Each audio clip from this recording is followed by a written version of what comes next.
காட்சி பாகடை ஏறிய சுவையும் நனி பசு பொழியும் பாலம் தென்னை நல்கிய இளநீரும் இனியன எதுவேற்றினும் தமிழை இன்னுயிர் என்று அன்பார்ந்த பணி நிலை பெற்ற பெருமக்களே, உங்கள் அனைவரையும் நான் இந்த நல்ல நேரத்தில் அன்போடு உங்களுடைய கோரிக்கைகளை ஏற்று, முக்கியமாக பாகிதா மேடம் அவர்களுடைய ஒரு வேண்டுகோளை ஏற்று அடியனுக்கு சிறப்பித்து செய்தமைக்கு நான் மிகுந்த நன்றியை உங்களுக்கு தெரிவித்துக் கொள்கிறேன். நான் ஆரம்பத்தில் திருப்பூர் வட்டாரத்தில் சின்ன காமராஜர் காலத்தில் படித்தேன். 1961 6ஆம். இப்போ எனக்கு வயசு 75 ஆகுது.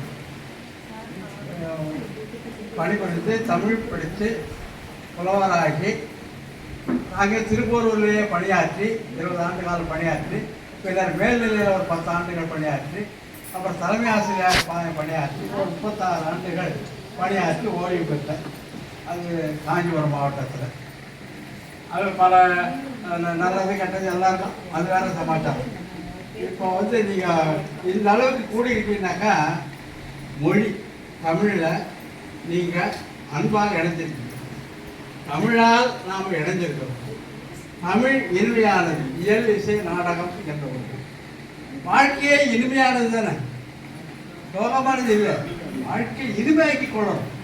நீங்கள்லாம் மருமகனெல்லாம் பெற்றிருப்பீங்க இல்லையா? அந்த காலத்து மாமியார் மருமகனும் வேற, இப்போ இருக்கிற நிலைமை வேற. மருமகன்கள்லாம் மகன் ஆயிட்டாங்க, மருமகள்லாம் மாமியார் ஆயிட்டாங்க. இப்போ மாமியாரெல்லாம் மருமகன் ஆகிட வேண்டியதுதான். அதோட சந்தேகம் இருக்குங்களா? அது வாழ்க்கைக்கு மாற்றம். இப்போ பழைய காலத்தில் பழஞ்சோறு சாப்பிட்டோம், நல்லா அருமையான தயிர் போட்டு சாப்பிட்டோம். இன்னைக்கு அவங்க சாப்பிட முடியல. எல்லாருக்கும் என்ன இருக்குங்க? Sugar, patient, BP. யாராவது இல்லை இருக்குங்களா? இல்லை, பாருங்க, டெஸ்ட் பண்ணி பாருங்க. எங்க வாக்கிங் போகிற இடத்துல பேசுகிற பேச்சு, எனக்கு ஒன்றும் இல்லைப்பா, நான் நல்லா இருக்கேன்ப்பா, எனக்கு பிபி இல்லை, சுகர் இல்லை அப்படின்னு சொன்னாங்க. ஏயா இப்படி சொல்லி உனக்கு நீ வந்து டெஸ்ட் பண்ணலவா? டெஸ்ட் பண்ணினா உனக்கு தெரியும் அப்படின்னு சொல்லுவாங்க. அப்படியா? சரி, நாளைக்கு போய் டெஸ்ட் பண்ணி பாரு. டெஸ்ட் பண்ணி வந்தாக்கா, ஏப்பா இது தெரியவே இல்லைப்பா, 300 சொல்றாங்கப்பா சுகர்ல. நமக்கு 200 தான், இவருக்கு 300 இருக்குது, பரவாயில்ல, ஒரு சந்தோஷம். இது பராமரி சொல்றது. ஏன் உலக இயல்போடு போய் கொண்டிருக்கிறது. எதுக்கும் கொஞ்சம் நாளைக்கு நடந்து வரும்போது என்ன பண்ண, டீ சாப்பிடாது. டீ சாப்பிடாம வெறும் வச்ச தண்ணி குடித்து வா. இல்லாட்டி வெந்தயம் கொடுப்பாங்க, வீட்டில் வெந்தயம் ஊற வச்சு வெந்தயம் சாப்பிடும். அது சாப்பிட்டீங்கன்னாக்கா கொஞ்சம் குறை. அது இல்லைப்பா, அந்த டாக்டர் என்ன பண்ணுறாரு, மாத்திரை கொடுத்துட்றாருப்பா, ஏகப்பட்ட மாத்திரை கொடுத்துட்றாருப்பா. அது வெறும் வயிறு அல்சராக போயிட்டுருப்பா. இது காம்பினேஷன். எப்போ நடக்கும்போது இருக்கக்கூடிய ஒரு நடைமுறை. ஒரு சகோதரர்கள் நடந்து போகின்ற பொழுது இவர் பழக்கிற பழக்கத்தில் இந்த சுகரை பற்றி தான் பேச்சு. எப்போ? வயசான காலத்தில். வயசான காலத்தில் நம்ம அதிகமாக பழக்கிற போது உனக்கு என்னப்பா சுகரு அப்படிங்கிற கேட்குற ஒரு நடைமுறை பழக்கம் வந்துருச்சு.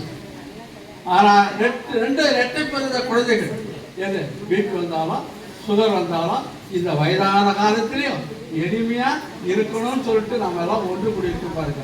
நான் சேர்ந்த கல்வித்துறை சென்னேரியில் ஒரு ஊர், ஒரு டொக்கு கிராமம், உங்களுக்கு எல்லாரும் தெரியும். அதுக்கு முன்னாடி அந்த ஸ்கூலில் 26% மேலே தாண்டினே கிடையாது. ஏன்னா அவங்க போனவங்கெல்லாம் அப்படிப்பட்ட நல்லவங்க. 26% மேலே தாங்கலைங்க, யார் இல்லைங்க அந்த ஸ்கூலு. நான் 2000 நான் அங்கே போன பிறகு இந்த பள்ளிக்கூடத்தை பார்த்தேன். அங்கே இருக்க ஒரு ஆசிரியர் தான் 2 பேர் கழிச்சு பள்ளிக்கூடத்தை கற்றுருக்காங்க. என்ன கற்றுருக்காங்கனாக்கா, ஒரு வெளியூரில் ஒருத்தர் வந்தார், அவர் சயின்ஸ் பிடி, இன்னொருத்தர் மேத்ஸ் பிடி.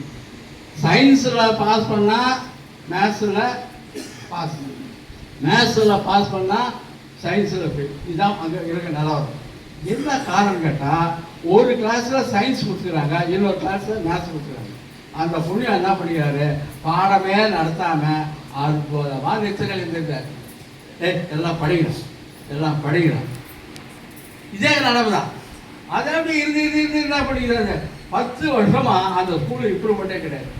எனக்கு ஒரு டிஓ பிச்சைன்னு ஒரு டிஓ, அவருக்கு செங்கல்பட்டு இருந்தவர், காஞ்சிபுரம் இருந்தவர் சிஓ. அந்த ஸ்கூல் என்னான்னு கொஞ்சம் பாரு. 10 வருஷமா ரிசல்ட்டே கிடையாது. அங்கே போனால் ப்ராக்ரஸாக எடுத்து பார்த்தா இந்த மாதிரியான சூழல். அந்த அம்மா கூப்பிட்டு, அம்மா இந்த மாதிரி பள்ளிக்கூடத்தில் இருக்கிறேன், நான் சிஓ சொன்னார், உங்களுக்கு நல்லா எழுதி இடம் எழுதி நான் உங்களாம் அதுக்கு ரெக்கமெண்ட் பண்ணுறேன், ட்ரான்ஸ்ஃபர் அப்ளிகேஷன் சொன்னார். அவர் இல்லை சார், எனக்கு சொந்த ஊர் இதுதான் சார், நான் இங்கே இருக்கிறேன் சார், பக்கம் தான் சார், பாலாக்கர் பக்கம் தான் சார். அப்படியா, சிஓ வச்சு போயிட்டு வந்தார். பார்த்தா ரகுபதியும் அவர் என்னன்னு கேட்டினாக்கா, அவர் பணமே நெஞ்சு சிஓ அந்த இப்போ அதிகாரி ட்ரான்ஸ்ஃபருக்குலாம் எவ்வளோ இருக்குன்னு உங்களுக்கு தெரியும். ரேட்டு ஒன்றுக்கு ஒரு ரேட்டு இருக்குது. அந்த காலத்தில் நம்மளா காசு வாங்கணுமா, யாருக்கா இது பண்ணுவாங்கம்மா? எந்த துறையில் நீ அதில் அதிகமாக உங்களுக்கு குழந்தைங்க கிட்ட போய் நம்ம என்ன தாங்க, பசங்க கிட்ட போய் நாங்கள் என்னத்தை வாங்குறது? 6வது படிக்கிற பசங்க, 10வது படிக்கிற பசங்க, 12th படிக்கிற பசங்க, அவன் என்ன செய்வான், ப்ராக்டிக்கலுக்கு 20 மார்க்கு 50 மார்க் போடணும், லாங்குவேஜில் 20 மார்க் போடணும், இன்டர்னல் இதில் சயின்ஸ் சப்ஜெக்டில் 50 மார்க் போடணும். அந்த வாத்தியார் என்ன பண்ணுவார், ப்ராக்டிக்கல் பாஸ் பண்ணாதான் நீ பாஸ் பண்ணுவேன், மேரட்லேயே வச்சுருவார். பாடம் நடத்தாதெல்லாம் அடுத்த கதை. அவர் என்ன பண்ணுவார், பையன் என்ன பண்ணுவான், சார் அந்த கெஞ்சும், அது இன்டர்னல் மார்க் போடுவோம். ஹெட்மாஸ்டர் இருந்தாங்க, சார் அவர்கிட்ட கொஞ்சம் சொல்லுங்க சார், அவர்கிட்ட சொல்லுங்க சார், நீ நல்லா செஞ்சீங்கன்னா போடுவாராம் போட. அந்த பையன் அந்த பெற்றோரை இட்டுக்குன்னு வாத்தியார் ரைட்டுன்னு வந்துட்டான், அங்கே வீட்டுக்கு வந்துட்டான். வீட்டுக்கு வந்து என்ன சொல்கிறான், சார் நீங்கள் சொல்லுங்க சார், சொன்னால் அவர் மார்க் போடுவார் சார், எதுக்கு ரெக்கமெண்டேஷன் இன்டர்னல் மார்க் போடுறதுக்கு. அவன் அந்த பையன் சொல்கிறான், பேரண்ட் அப்படியே இருக்காது, சும்மா சைலண்டாக இருக்காது. இந்த பையன் சொல்கிறான், ஹெட்மாஸ்டர் சொன்னது கேட்பாருங்க. எப்போ அது வாத்தியார் சார், ஹெட்மாஸ்டர் தான் சார் அது காரணம், ஹெட்மாஸ்டர் நீங்கள் சொல்லலாக்கா அவர் போடப்பட்டார். அவன் செஞ்ச ஒரு கல்வியை அடிப்படை வச்சுதான் மார்க் போட முடியும். அந்த பேப்பர் கொண்டாந்து விட்டு வாத்தியார் ஹெட்மாஸ்டர் நல்லவர் தான், இந்த வாத்தியார் தான் போட மாட்டார்.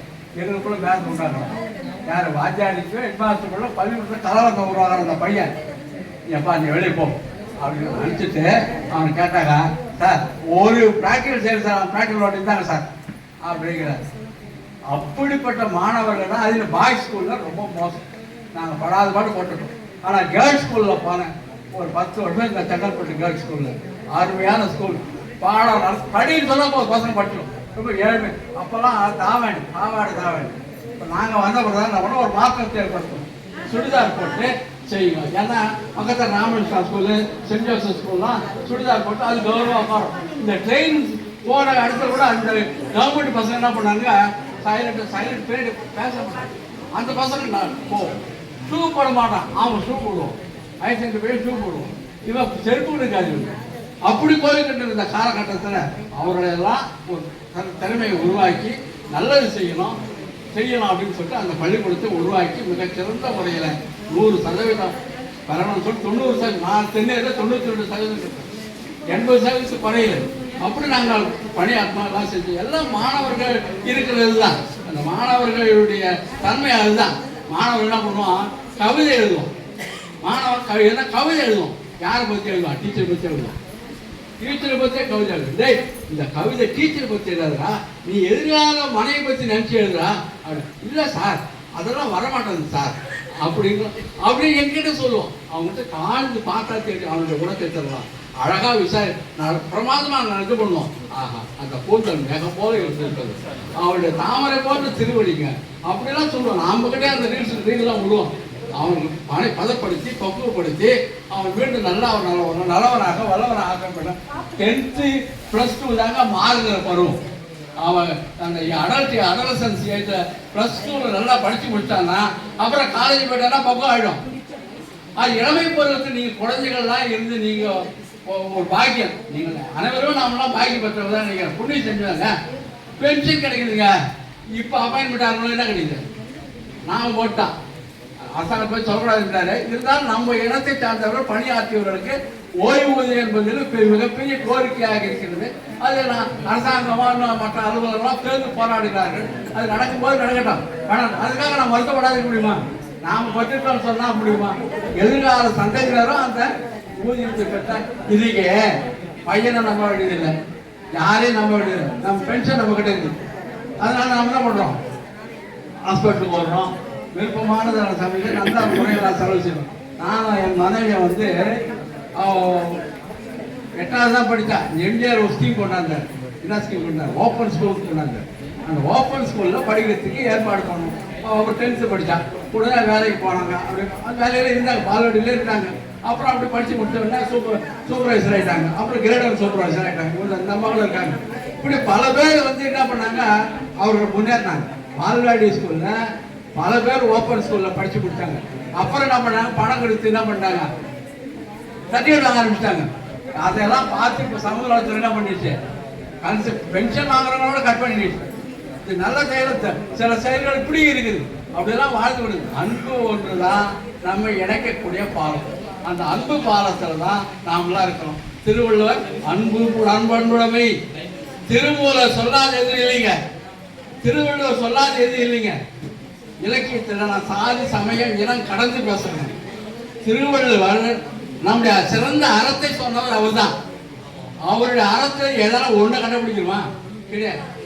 நிறைய பொய் பேசுவதற்கு பல பேர் பல விதத்தில் பொய் பேசி கொண்டு இருக்கோம். யாராச்சும் எப்படி பொய் பேசணுமோ, நான் வரது லேட் ஆச்சுனாக்கா பஸ் லேட்டுங்க, அது லேட்டுங்க, பையன் சொல்ற மாதிரி நாமளும் சொல்லிங்க. வாழ்க்கையில இப்படி பல தத்துவங்கள் இருக்குது. அன்பு தான் நம்ம இணைக்கக்கூடிய பாலம். அன்பினுடைய விரிவு தான் ஆதரவு, அன்பினுடைய விரிவு தான் அரவணைப்பு. அடிப்படை அன்பு. அன்பு நெறி தான் தமிழர் நெறி. அன்பு நெறி தான் தமிழர் நெறி. பூனைக்குட்டி போன்றது. பூனைக்குட்டி என்ன பண்ணும்? கவ்வி எடுக்கும், பிரமாதமாக என்ன பண்ணும், அந்த பூனையை வளர்க்கும். ஆனால் அறிவு நெறி குரங்கு கொட்டி பிடிச்ச வரைக்கும் பிடிச்சி விடுவோம். அது விட்டுதான் விடுறது தான். இந்த அன்பு நெறிக்கு அறிவு நெறிக்குள்ள வேறுபாடு. நாமெல்லாம் அன்பு நெறியில் இருந்து கொண்டு வாழ்ந்து கொண்டு இருக்கிறோம். இதெல்லாம் ஒரு நல்ல ஒரு வாய்ப்பு. ஒரே ஒரு பாடலை மட்டும் சொல்லிட்டு நான் நிறைவேறேன். ஏன்னா நாங்கள் உங்களுக்கு இந்த புத்தகத்தை 51வது ஆண்டை நாங்கள் போடுறோம். ஒரு வழிபாட்டு சங்கத்தை வச்சுருக்கோம், நிறைவேறி வழிபாட்டு சங்கத்தை வச்சுருக்கோம். எல்லாருக்கும் அந்த புத்தகம் உங்களுக்கு கிடைக்கக்கூடிய வாய்ப்பு கிடைக்கும்.